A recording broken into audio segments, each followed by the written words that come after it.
the Prophet Musa.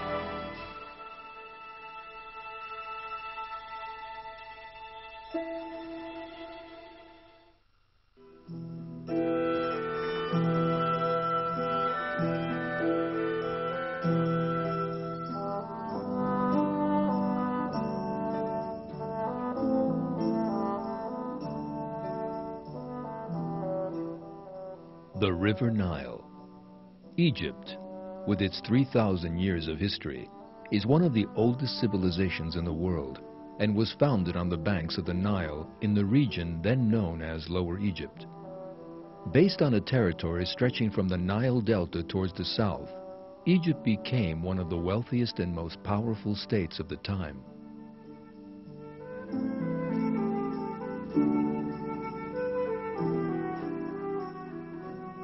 The Egyptians achieved a very advanced knowledge of mathematics, astronomy, architecture, and art. With this knowledge they acquired, they built palaces and pyramids whose secrets have still not been unraveled to this day. The civilization of ancient Egypt took its glorious place on the stage of history for the period of time allotted to it, and then disappeared.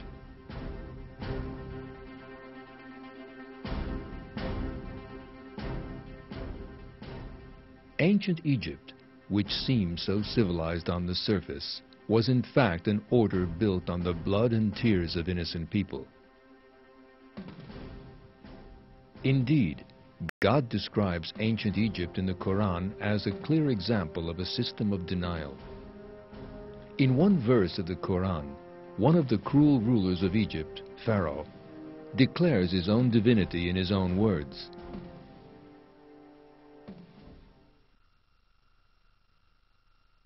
My people, does the kingdom of Egypt not belong to me? Do not all these rivers flow under my control? Do you not then see?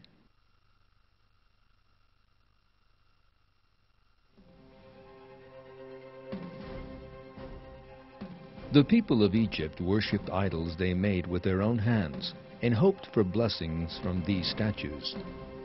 One of the fundamental inconsistencies of this system of denial was the way that the kings regarded themselves as gods. The kings, who believed themselves to be divine, would marry their own sisters in order to prevent their blood mixing with those of ordinary people.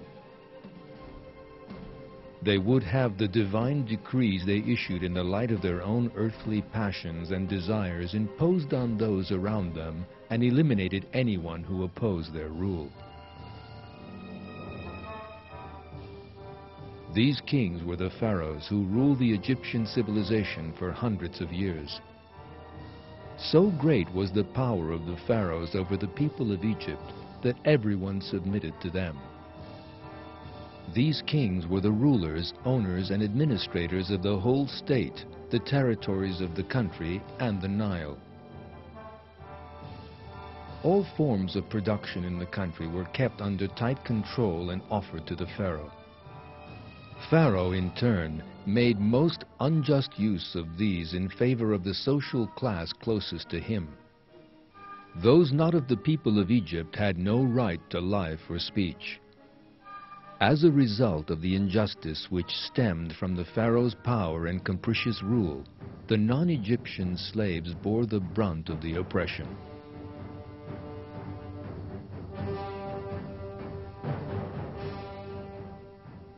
Monarchical rule and slavery have existed in all civilizations in history. But the slaves in Egypt suffered to an extent unknown in any other civilization. Every pharaoh in the history of ancient Egypt had temples and cities built to demonstrate his power and wealth. Thousands of slaves were ruthlessly worked to death in the construction of these cities. They had no right to rest. Slaves were never regarded as part of the Egyptian people. They were deprived of the right to life and free speech while the people of Egypt lived in plenty and abundance.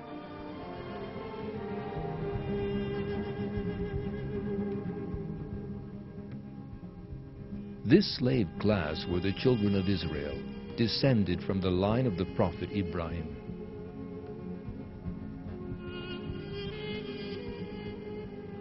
According to the verses of the Qur'an, the Egyptians enslaved and oppressed the children of Israel to keep the system of slavery going.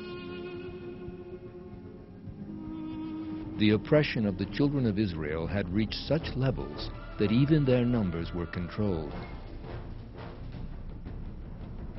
Women capable of serving were kept alive, and newly born male children ruthlessly slaughtered.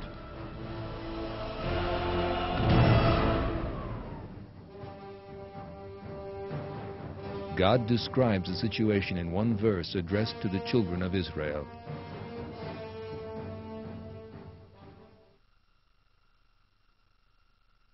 Remember when we rescued you from the people of Pharaoh. They were inflicting an evil punishment on you, slaughtering your sons and letting your women live. In that there was a tremendous trial for you from your Lord.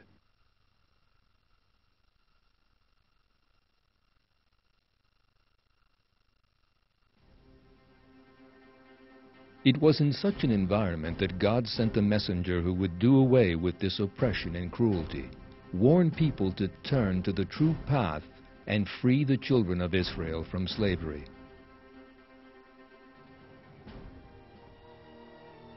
That messenger was the Prophet Musa.